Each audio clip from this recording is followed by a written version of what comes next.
thing that I wanted to do before we get started, I want to give you all a bibliography before things fall apart.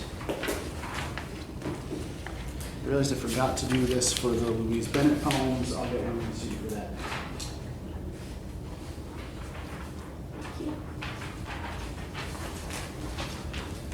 All for transparency, so that y'all don't think I'm just making shit up. Okay.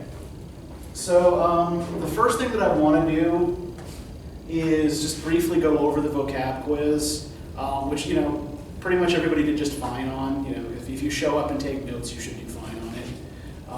But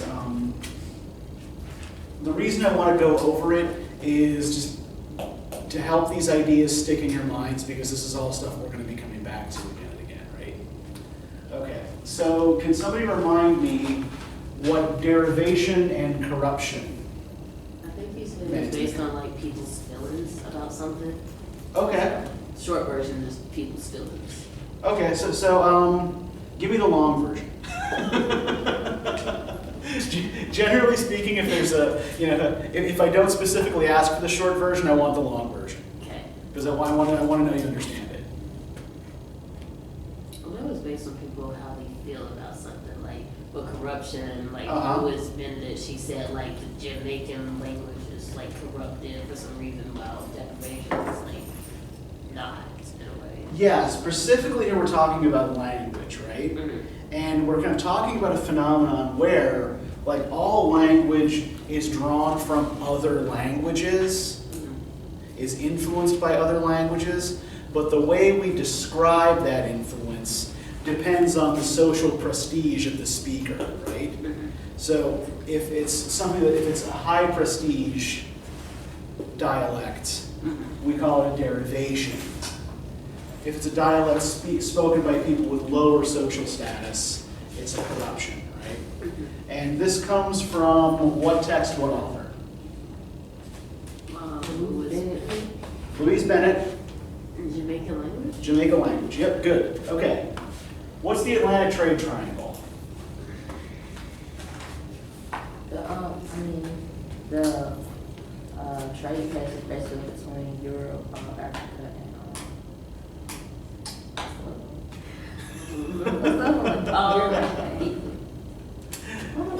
What's on the other side of the ocean? Take a map and draw a triangle.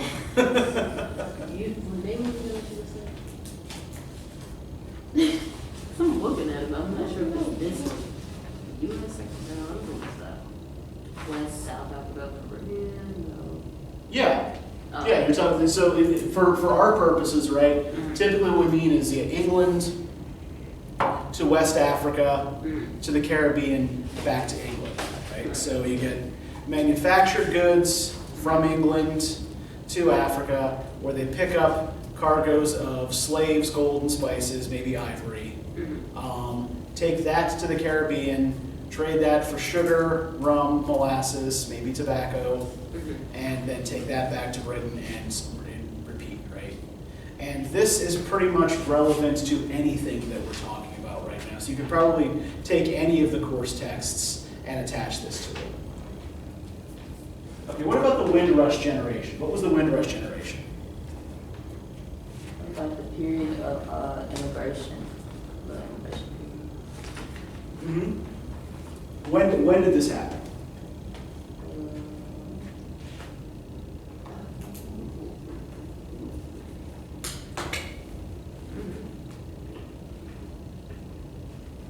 And where were the immigrants coming from? British? Pardon? British? From Jamaica. Yeah, they're coming from the British West Indies, right? So they're coming from Jamaica, they're coming from Trinidad, they're coming from the Virgin Islands, right? Antigua. And it's just after World War II, right? So they're coming in largely on a kind of, basically, so the British government declares all subjects of British dominions to be citizens, right? Everybody gets a British passport now, good for you. And so they have the right to come to Britain to seek work, right? And so this is something that's happening from about 1945 to the early 1960s. And can we relate this directly to a text?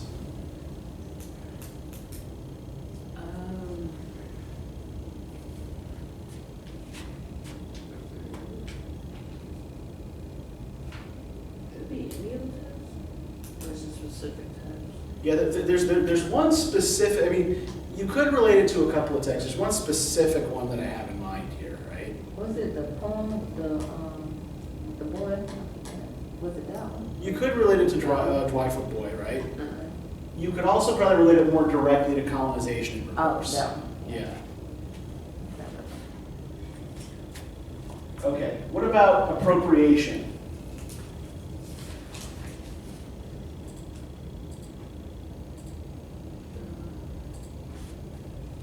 Writers that make it their own way work for them.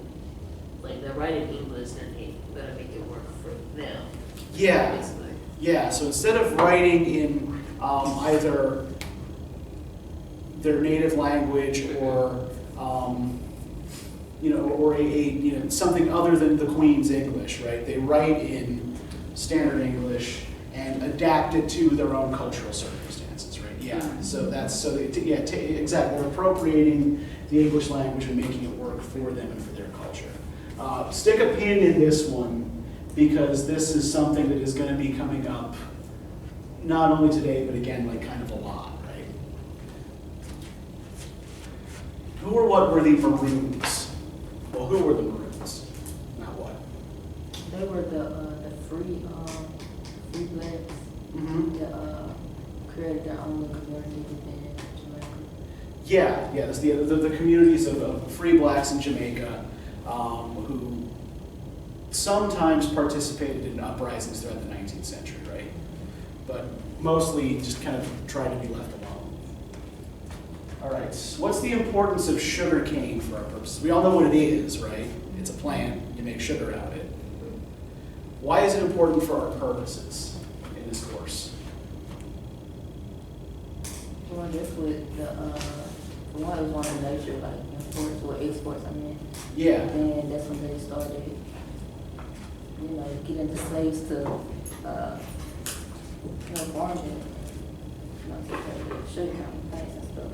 Yeah, it was produced by slave labor, and it was really the primary reason for the British being in the Caribbean at all, right? Because they wanted good growing conditions for sugar cane. All right, so the Royal African Company. I know it was one of those companies, English-based companies, that took part in slave trade. Yeah, it was the major British corporation, right? That essentially kind of had a monopoly on trade with West Africa. So yeah, they traded in slaves and gold and ivory, in spices, right? Made most of their money on in slaves. What's culturally or socially important about the Royal African Company?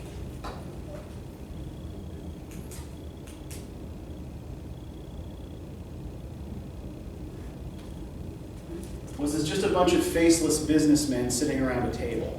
No, they were rich. They were rich. I'm trying to think of a proper. But yeah, the royal family were investors in this company, right? So were a lot of prominent artists, composers, writers, and British business people, right? So so the profits from the Royal African Company were underwriting a lot of what was going on in England in the 18th century in particular. All right, so we talked about appropriation, right? What was abrogation? They refused to write in standard English. They'd rather stay in their native language. Yes. The writer who abrogates English refuses to accommodate himself or herself to the, quote unquote, so it's some kind of ideal imagined English reader, and instead continues to write in their native language or dialects. Right. And we can relate this again directly to Louise Bennett, right? To any of the poems or to Jamaica language, passage, right? So she's providing us an example of this. Now, this was one that tripped people up a little bit. Does anybody remember who Cecil Rhodes was and why he's important? He did diamond mining. I have to refer back to the video to see what other detail that she said about him, but I know he was like something with diamond mining. Yeah. And he built railroads across, he wanted to build railroads across Africa. Yeah, so on the one hand, like, this is a guy who wants to, he's made a lot of money in diamond mining in Africa in the late 19th century, right? Mm-hmm. And he wants to completely change the face of Africa by, running electrical wires across the continent, by running railroads across the continent, right? So he wants to industrialize and electrify Africa, right?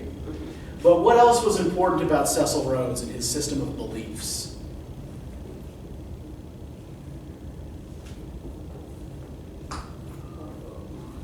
Yeah, scholarship thing.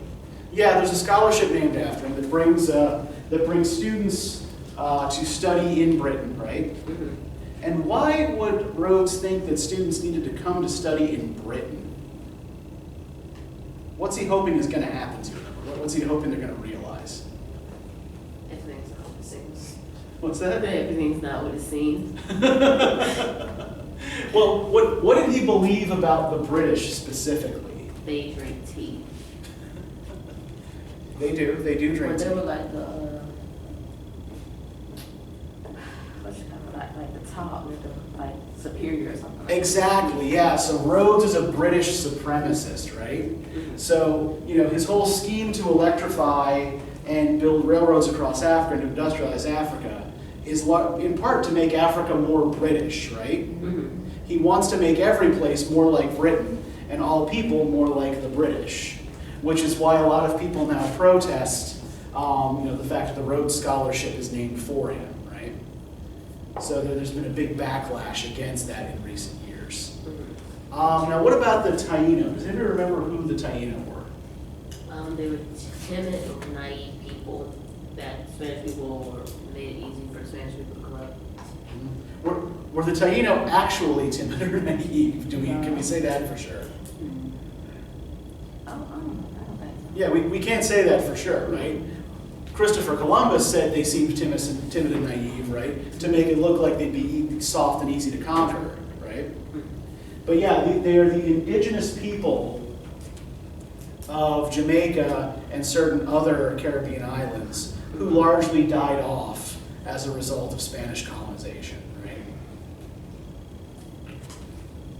Okay, so the big words from this list that I want you all to carry forward, the most important ones here, right? Remember derivation and corruption. Remember Atlantic Trade Triangle. Windrush generation. Appropriation and abrogation, right? Those are going to be the big ones that are going to be conceptually useful for us going forward, right? Okay, so anybody have any questions?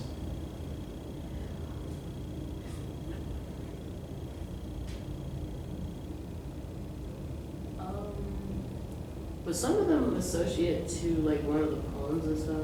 So I don't think he said what certain ones were associated with. Yes, some of them are a lot kind of less directly associated with a particular text. Mm-hmm. Particularly the ones that we talked about on the first day before we read anything. So pretty much all of these, I think you can associate with specific texts, right? And appropriation and abrogation in particular, we're going to keep coming back to and associating with the things, with the various texts that we read, right? In fact, we're going to come back to that today. So does anybody have any other questions before we proceed? No. Okay. Great. So we should be, at this point, about 100 pages into Things Fall Apart. Although I'm not sure, since the bookstore didn't get the edition I ordered. This one? Yeah, it's not that. I'm not sure if the page numbers are the same. So Chapter that'll 12 be. starts at 110. Chapter 12 starts in 110. Yes. Oh, good, they're the same. Oh, God. I'm about to say, this has happened to me Okay. multiple times already. Yeah. Well, yeah. Let's just say like our campus bookstore, like they're not my best friends. That's why Amazon is a good place, but sometimes bookstore be cheaper than Amazon itself. Well, I think for people who have to use their financial aid funds Yeah. to buy books, I think you have to use the bookstore for that, which kind of screws you if they don't get the books. All right, so before I get started with anything, I just kind of want to get your impression of what y'all have read so far. How's this going for you? What do you think? I don't like, I can already tell you, I don't like, the dad, what's that, Okonkwo? Yeah. You do not like Okonkwo? I think Okay. he's only that way because of his father, and if his father wasn't that way, maybe he would stop being on class.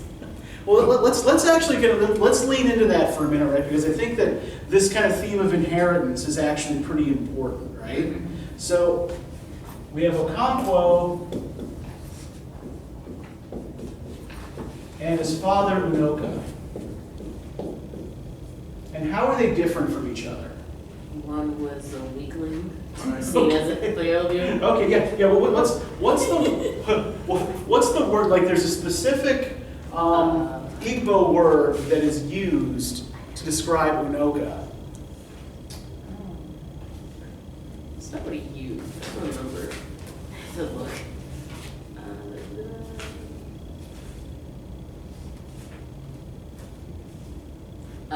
A gobbler? Yeah, Agbala, right? Yeah. Yeah. And so what are we told this word means? Which means a man who has taken no title, which is not another name for a woman. Yeah. It actually means three things, right? One is a man who has taken no title.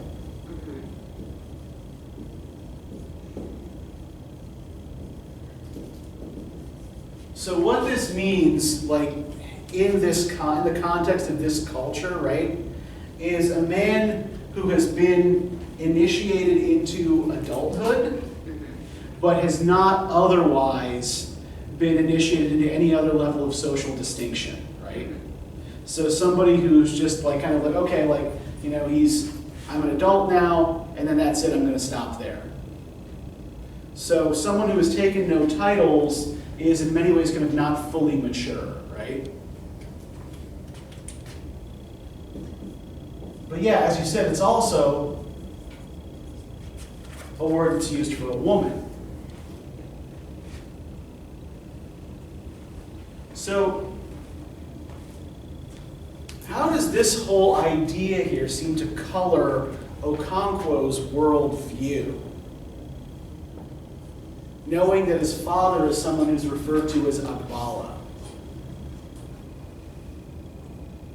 He feels like he has to kind of like step up and be more masculine and have like more power and be more controlling. Yeah. Because his father was like that makes him change everything he be nice to his family. From what I read, that one son. I hate him, I won't lie to, but I kind of like the, can't remember which wife it is right now, with the priestess, who went after the priestess. Okay, right, so yeah, he has three wives, right? Yeah, so there's one who is referred to only as Nwoye's mother, right? Mm-hmm. They don't even have a name for her. Yeah, which is weird. Yeah, it's like she's only important in the narrative in that she's the mother of his oldest son, right? Yep. The second wife is Ekwefi, That's right. and her daughter is Azinma. And now I'm having a hard time now. The third wife is also named the youngest wife, but now I can't recall I can't remember what it is. either.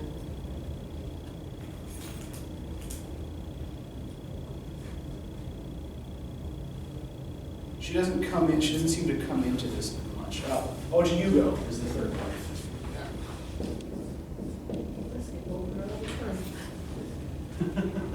Yeah, well, she doesn't seem to be particularly important to the narrative, right? Skipper. So, yeah, but I mean, so the fact that Okonkwo has 3 wives indicates what about him? What must he be if he has 3 wives? Well, apart from, what did you say? For one, he has to be rich. Exactly, yeah, right? He's got to be wealthy to have 3 wives, right? Why?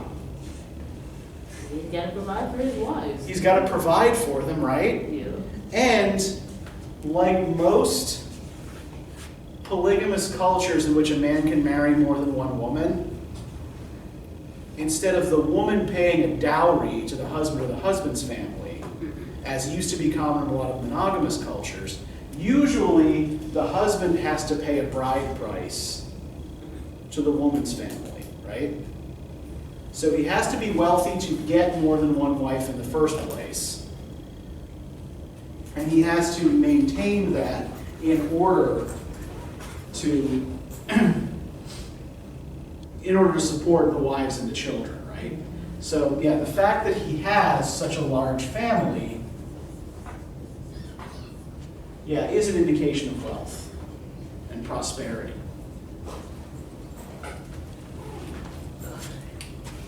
Whereas his father only seems to have had one wife, right? Yeah. Right? Poor Unoka.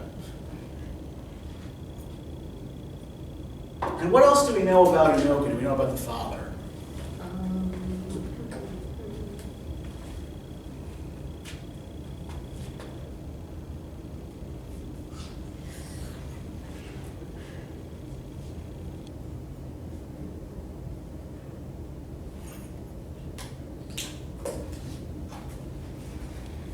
Let's just look on page 4. Where we're told that Okonkwo had no patience with unsuccessful men. He had no patience with his father. Unoka, for that was his father's name, had died 10 years ago.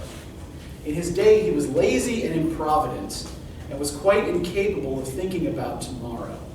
If any money came his way, and it seldom did, he immediately bought gourds of palm wine, called around his neighbors, and made merry. He always said that whenever he saw a dead man's mouth, he saw the folly of not eating what one had in one's lifetime. Unoka was, of course, a debtor, and he owed every neighbor some money, from a few cowries to quite substantial amounts. Beggar. What's that? Beggar. Yeah, well, if not beggar, yeah, certainly. What seems to be Unoka's general attitude towards life that maybe helps to keep him poor and keep him in debt? At least from his son's point of view. Always asking somebody for some money and stuff.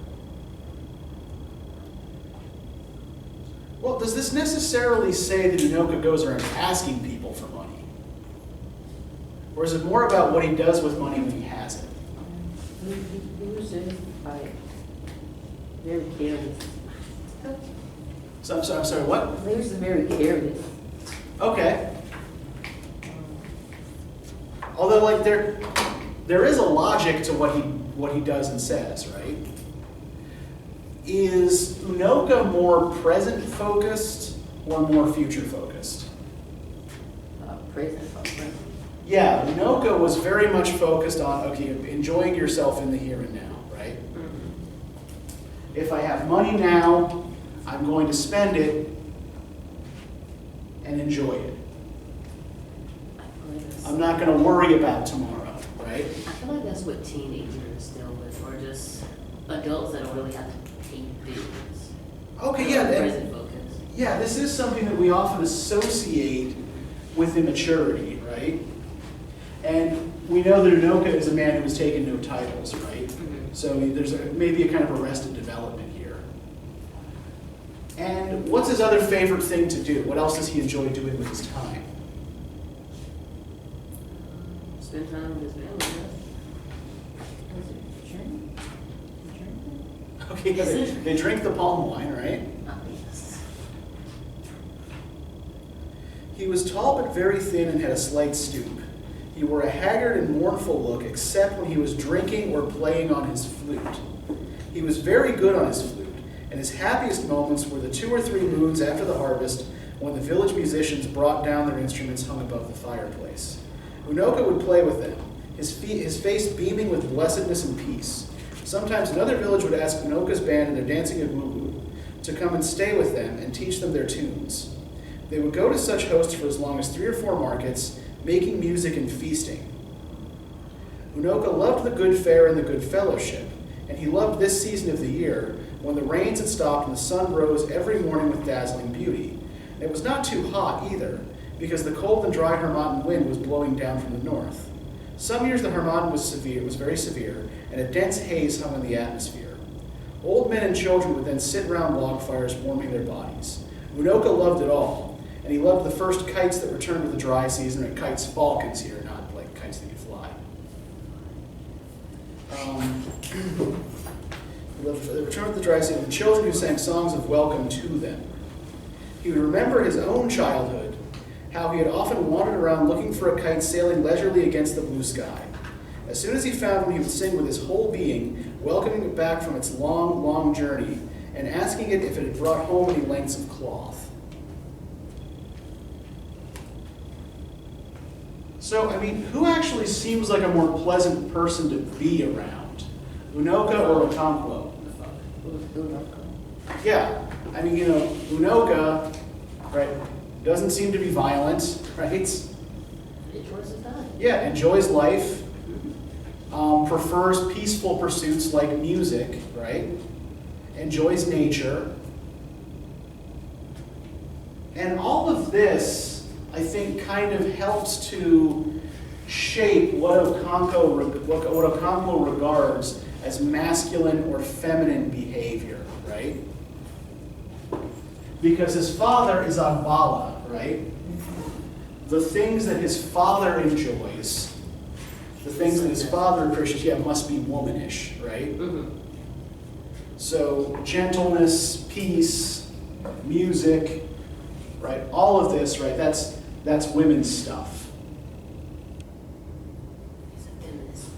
What's that? He's a feminist. Well, without recognizing the term, maybe, yeah. But one thing that I do kind of want to put a little pressure on here is whether Okonkwo is actually kind of in line with what his culture regards as proper divisions of masculine and feminine behavior, right? If Okonkwo maybe takes the idea of masculinity further than his culture actually encourages, right? So what sorts of things does he seem to regard as masculine? Wealth and success, right? Mm-hmm. What other sorts of things does he take pride in?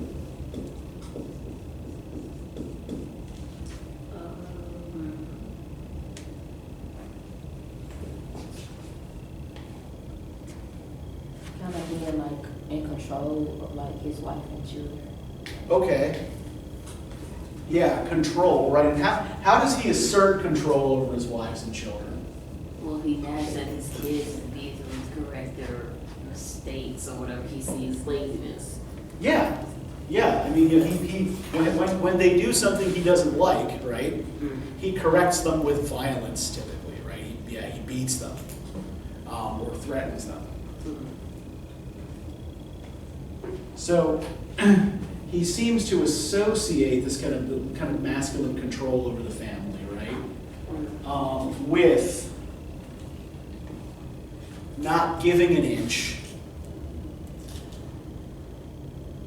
and with physical threat, right? Mm-hmm. Right. Whether or not it's a holiday on which he is not supposed to commit acts of violence, right?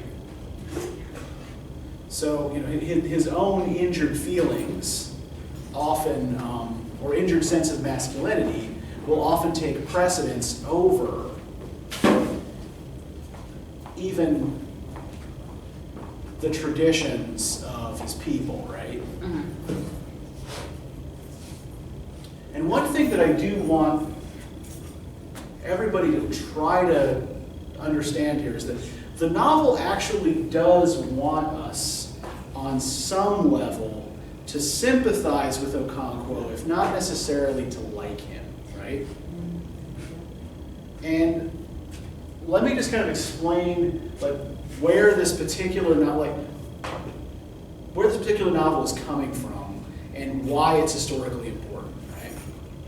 So have any of you read Chinua Achebe before? Do you know anything about him? Okay. So this is Achebe's first novel. It's published in 1958.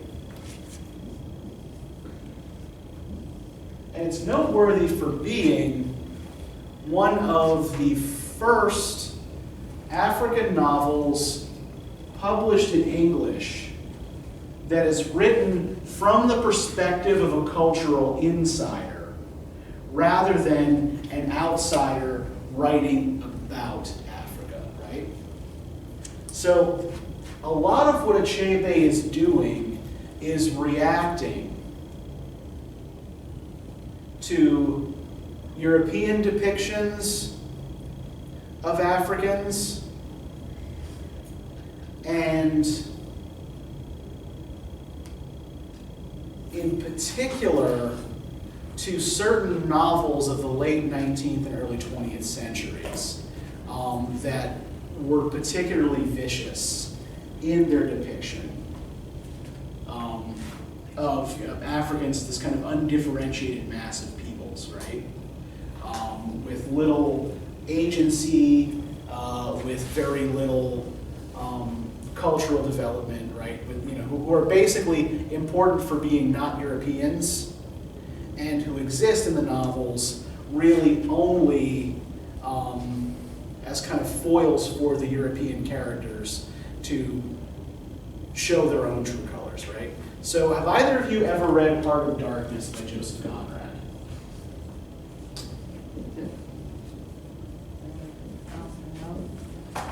Not ringing a bell? Never heard of it.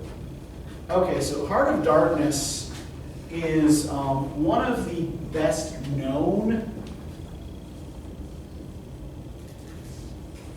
colonial era novels about Africa. It's short.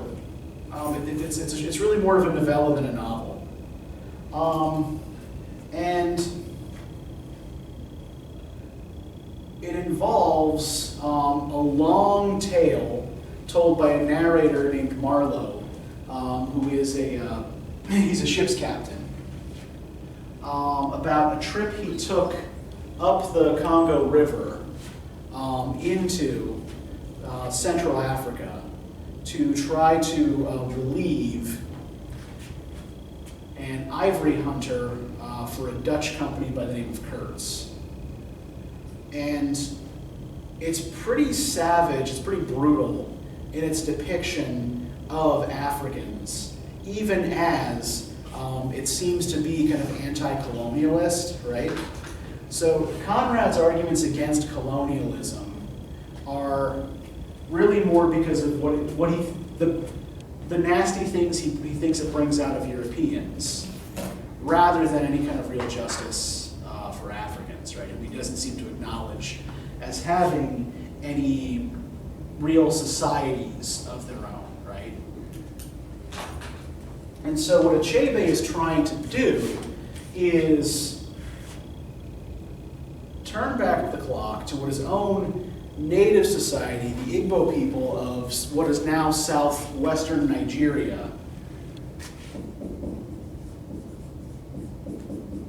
right? You'll sometimes see it written, Igbo, sometimes Igbo without the G. It's talking about the same group of people. So this novel is about the Igbo before their first encounters with Europeans. And then, the novel will come to a resolution, will come to an end, as Europeans start entering Igbo territory.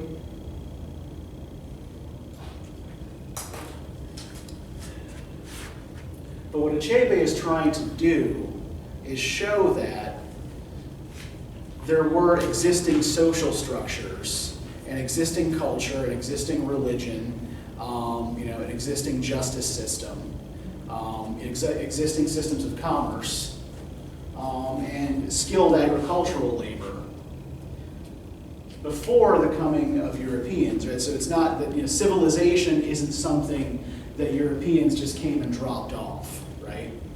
That there was existing civilization before. And so he's trying to give voice to that, right? So when we talk about these strategies of adaptation and abrogation, right? Which do you think Achebe is trying to do here? Is he trying to adapt English to his own purposes?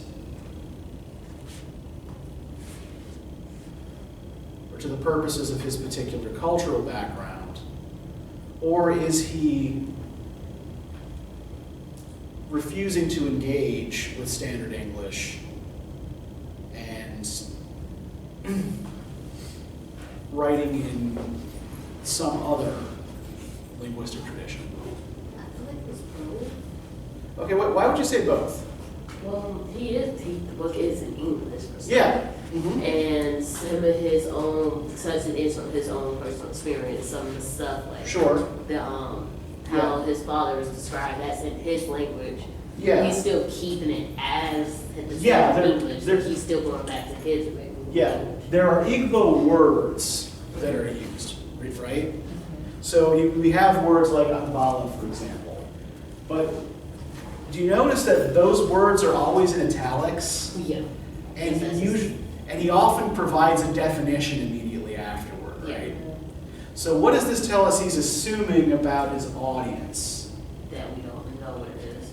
Yeah, so is that assuming that he's talking to other insiders, or that he's talking to outsiders and trying to explain his culture to them? Outsiders. Yeah, and that's actually one of the criticisms that other African writers have often leveled at Achebe, is that he's too interested in kind of like in educating outsiders about Igbo culture, right? That it's clearly that it's written less for his own people and more for an English-speaking audience that is largely ignorant of Igbo tradition and culture, right? And I think that bless you. I think that there is something to that. I think that this is clearly aiming at a predominantly non-African audience, right? He's explaining things that people who are familiar with these traditions already would need to know. And at the end of the book as well, there's a glossary.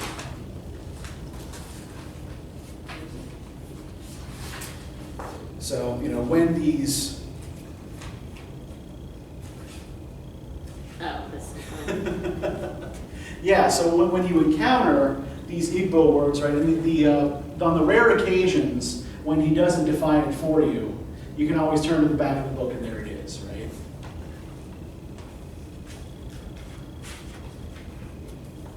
So, he's not just appropriating the English language here, though. He is also appropriating English literature in the title of the book and in much of its language, right? So, the title of the book, Things Fall Apart,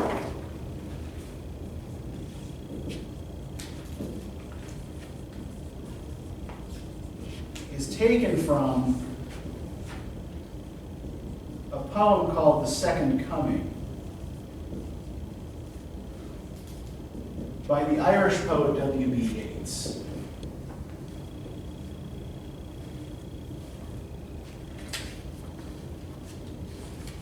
And this is just one of a number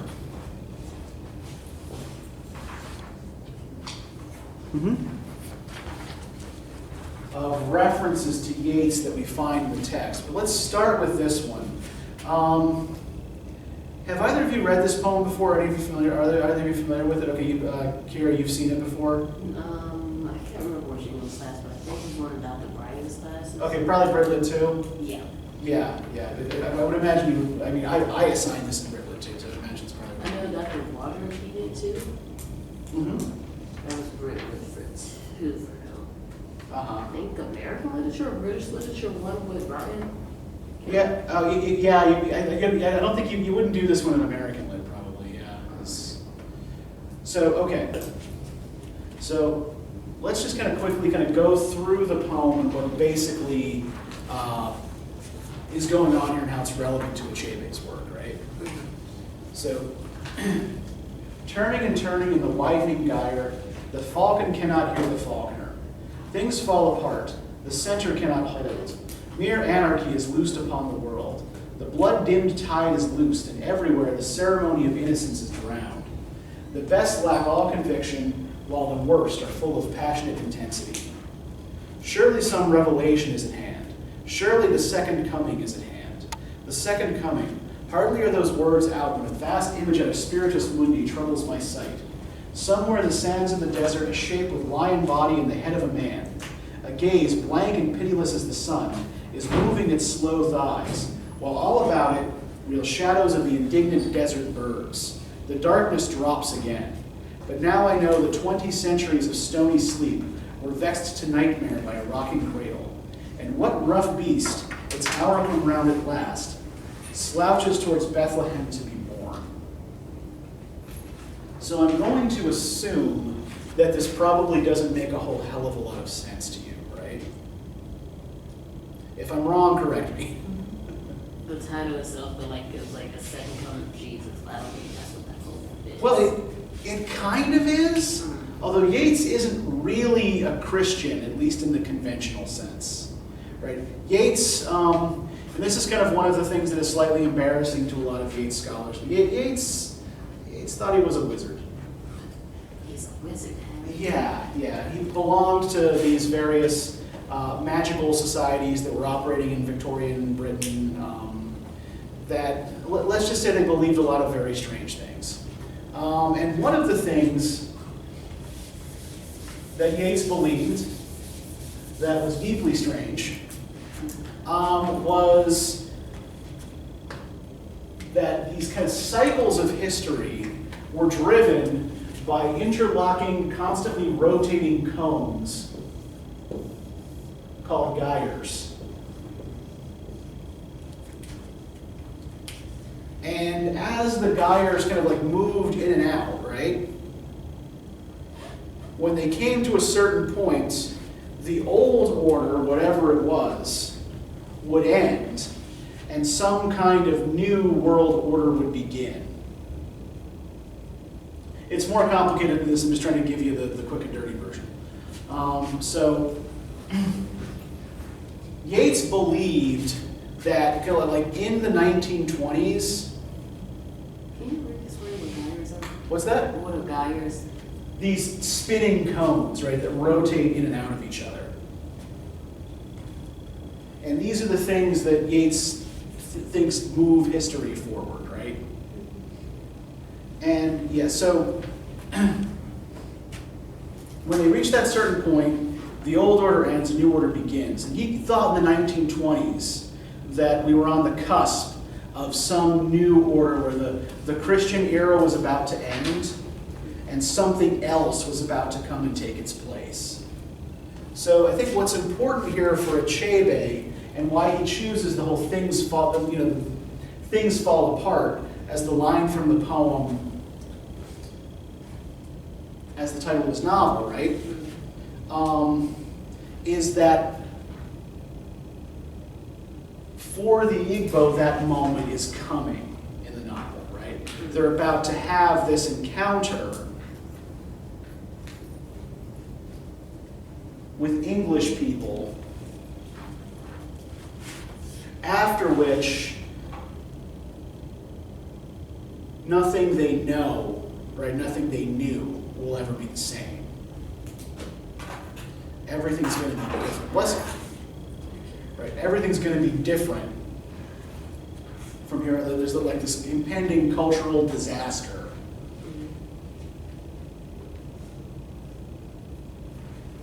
And this is not the only way in which the novel references Yeats. So I want you to, what do y'all think about Okonkwo's relationship with his foster son, Ikemefuna?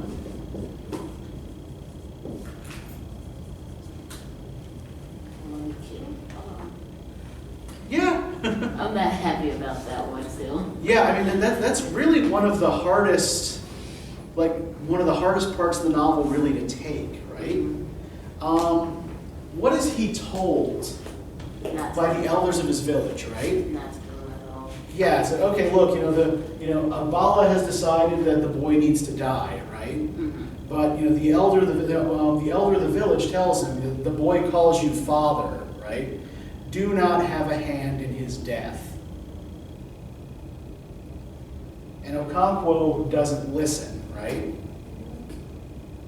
And why not? He didn't want to be seen as weak by the villagers. Yeah, that is, literally, he was afraid of being thought weak, right? And he even said after he killed him. Yeah, page 61, right? Okonkwo drew his machete and cut him down. He was afraid of being thought weak. But I think what's important there is the first clause of that sentence, right? They're dazed with fear.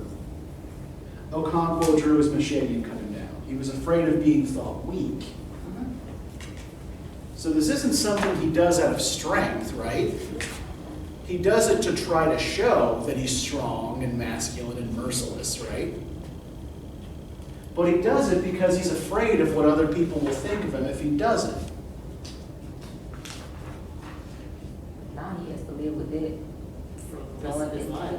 Yeah, and it doesn't sit well with him, right? Because in the next chapter, it's like... Yeah, he can't sleep, right? He's trying not to... food for 2 days. Yeah. He was just drinking. That's it. Yeah, I mean, it's... So, we can see that, that this is not a person who is simply a violent brute, right? He is more complicated than that. He does have feelings, but he has come to believe that showing any feelings that are remotely tender, right? Yeah, make him into a woman or emasculating. And there is this kind of discourse of emasculation that runs through the whole thing, right? Like, for example, the trial where the Igugu, the tribal ancestor spirits, are declaring that marriage case. There's the threat that the woman's brothers make to the husband that if he touches their sister again, they'll cut his dick off, right? Yes, they should. But that's exactly the kind of thing Okonkwo is terrified of, right? He's afraid of anything that might make him womanish. And a lot of this is also drawn from Yeats's body of work, right? So Yeats wrote a series of plays and poems about an Irish hero named Cuchulainn. I know it doesn't look like that's how you're supposed to pronounce it. It's Cuchullainn. Trust me, it's pronounced Cuchulainn. And Cuchulainn is the greatest warrior in the Kingdom of Ulster in the north of Ireland. He is so great a warrior that in one of the plays, just called A Boy of Strand,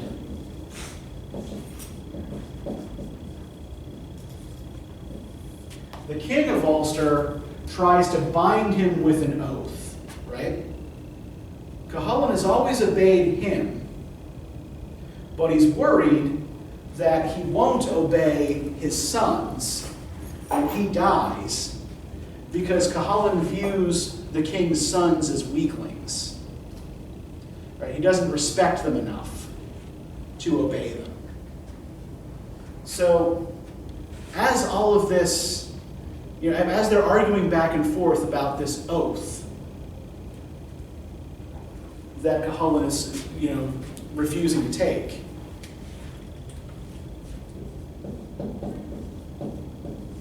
a boy comes to shore, or a young man, right, and challenges Cuchulainn to a fight. Right? He's been sent by his mother, who was Cuchulainn's enemy, and he's been raised to hate Cuchulainn and to fight with him. Cuchulainn notices that the boy actually looks a lot like him and has the same kind of fighting spirit that he had. And they start to kind of ally with each other against the king and his sons, right? So the king steps in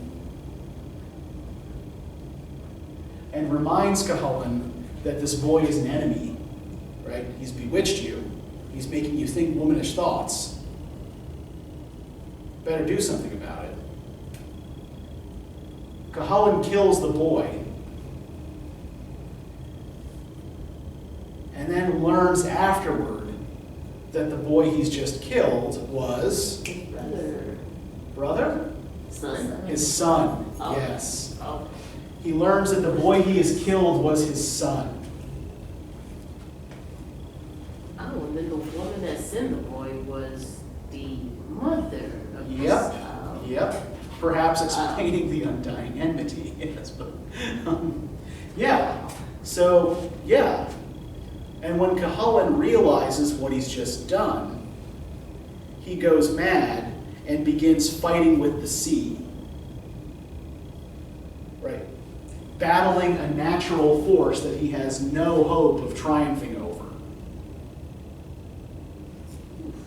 So, can we see how this maps onto the Okonkwo Ikemefuna story here? Yeah, I mean, it's not a complete one-for-one match, right? But again, like what Achebe is doing is taking this Irish play and adapting its content for his own purposes, right? So, we have this growing attachment between Okonkwo and Ikemefuna, right? The boy calls him father. He's forgotten his own village. And indeed, Okonkwo prefers Ikemefuna to his own son, right? He worries that Nwoye is too much like Unoka, right? That he's inherited some of the grandfather's weakness and laziness. And right, he kills Ikemefuna in a moment of panic and confusion. And then he's going to spend, the killing of Ikemefuna is going to, even if it doesn't directly come back into the narrative very frequently, this moment is going to color the rest of Okonkwo's life, right? The consequences of this are going to keep coming back. Particularly as Okonkwo attempts to kind of push back against forces that are beyond his control.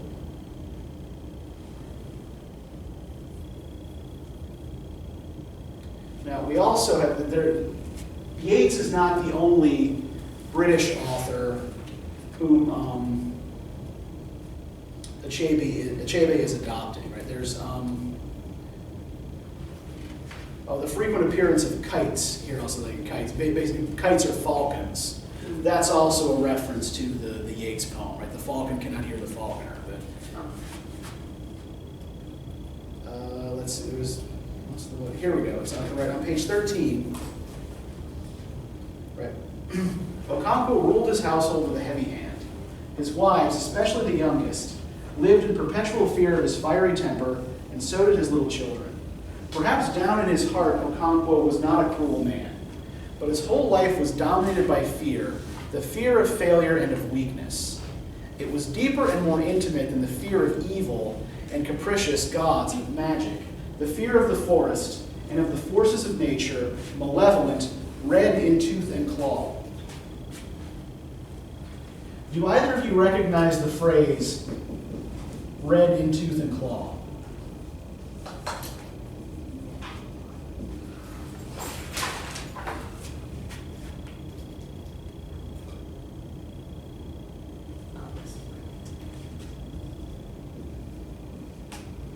If I say nature, red in tooth and claw, does that ring any bells? Is that a nature poem by Emerson? It's not Emerson, no. Although it's a name that kind of sounds a little bit like Emerson. Mm-hmm. So this comes from the poem In Memoriam.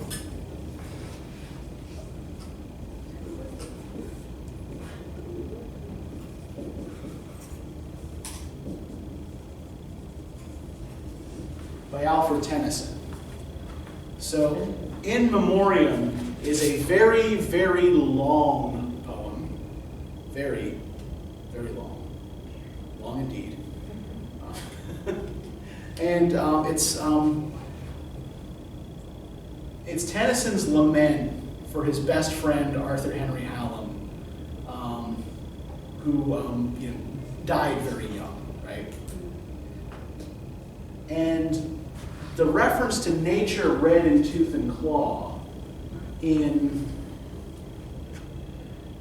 Memoriam kind of refers to the relatively new at that time scientific discovery of evolution, right? And the reason this refers to evolution is that a lot of what Darwin's theory does is kind of like displace the idea that human beings are at the center of the universe and that, we are created in this kind of loving bubble where our lives are guided by a benevolent hand that cares about us, and instead presents nature as an impersonal force that does what it's going to do without regard for what is good for human beings in general or for any individual in particular, right? And so,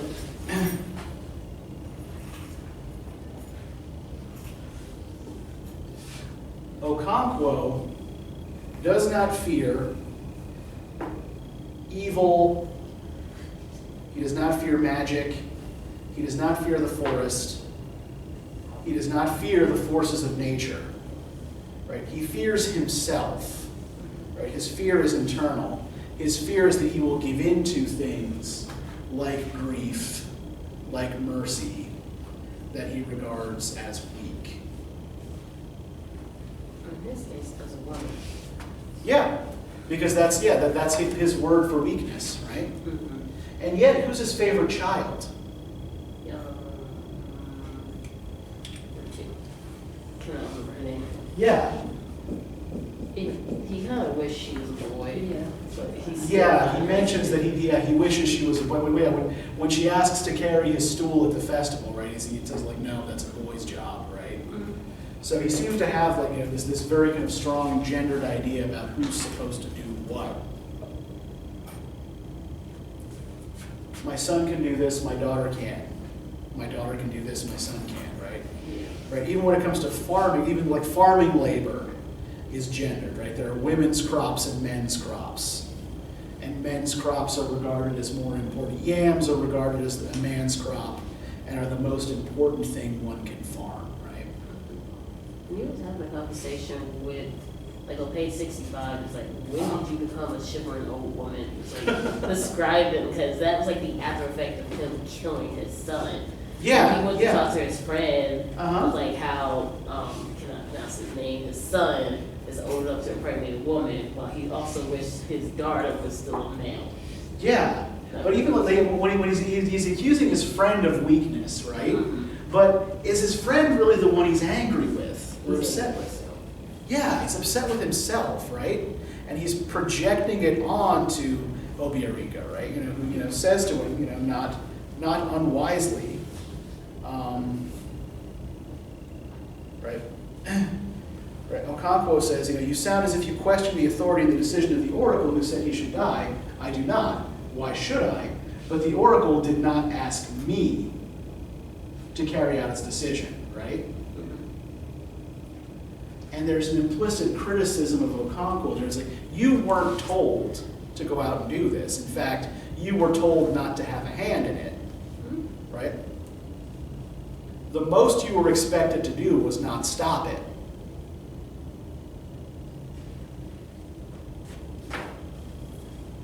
But because because you can't show weakness or what you think is weakness, you've got this thing hanging on your conscience now, right? And when it comes to like gods and Orla, did you notice anything about the relationship between gods and goddesses and their priests and priestesses? So Agbala, right, the third meaning of Agbala here that we forgot to bring in, right? Agbala is also a god, right? Agbala is the tribe's god. And is a male god, right? Not a goddess. And does Agbala have a priest or a priestess? Priestess. He has a priestess, yes. And this is probably another thing that's important in the way the novel treats gender, right? Notice that when gods are mentioned, they have priestesses. And when goddesses are mentioned, there's priests. Exactly, yes. The men are supposed to worship the women, and the women are supposed to worship the men. Yeah. And this old man who's died in another village. If you look on page 68. Right. There's this very old man, Buefe Ndulue, and he has died. The drums have not yet beaten to tell the clans of his death. Right. Ozoamina was, as you know, too old to attend Ndulue during his illness. His younger wives did that. When he died this morning, one of these women went to Ozoamina's hut and told her. She rose from her mat, took her stick, and walked over to the Obi. She knelt on her hands and knees at the threshold and called her husband, who was laid on a mat. Agwefi and Ndulue, she called 3 times, and went back to her hut.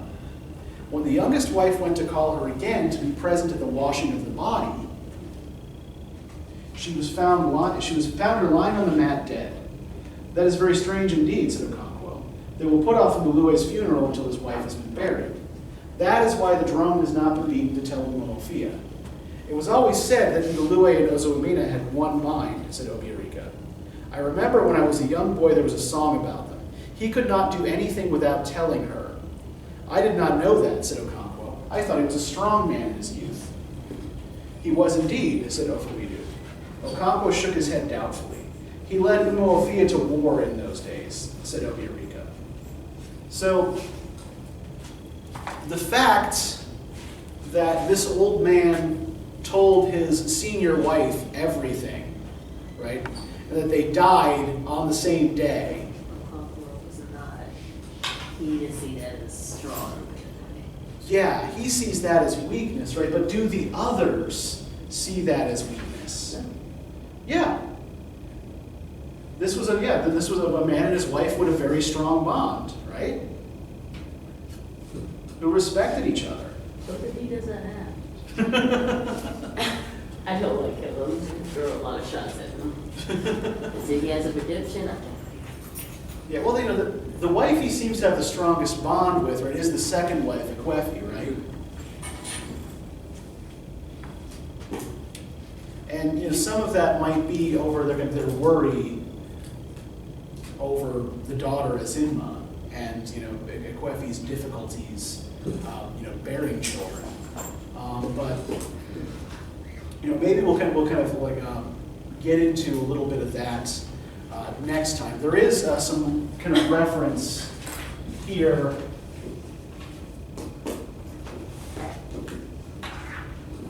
or some similarity to changeling stories in the way is in my street. Do y'all know what a changeling is in folklore? They can take the form of anything. Basically, it could be a son, it could be a daughter, it could be a mom, it could be anybody, and they're considered evil because of the fact that they die, they can just resurrect themselves into another person. Yeah, and I think that's the Igbo version, the Obanje is very much kind of like that. So the way it tends to work in European folklore is a changeling is a child that is left by the fairies in place of your child, right? So fairies take your child away, and they leave either a fairy child or an elderly fairy disguised as a child, or even like maybe just like a log or a branch that they've used magic to disguise as a child. And they typically will either die quickly or just be sickly and peevish, right? That's what this sort of is it's a folklore explanation for why either for like early infant death or for even like certain kinds of congenital disorders like Down syndrome or Williams syndrome, things like that. It's just like